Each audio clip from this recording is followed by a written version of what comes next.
Welcome. In today's video, I'll be showing you how to fix Bus Simulator Ultimate login problems.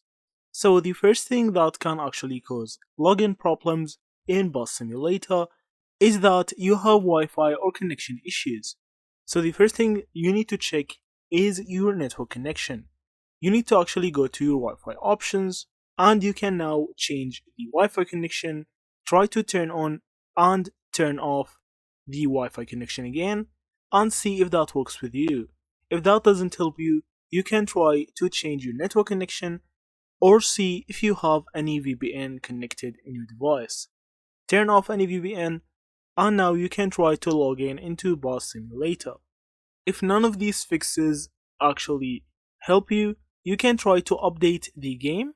So you can open Google Play LC from here and see if there's any updates for Bus Simulator.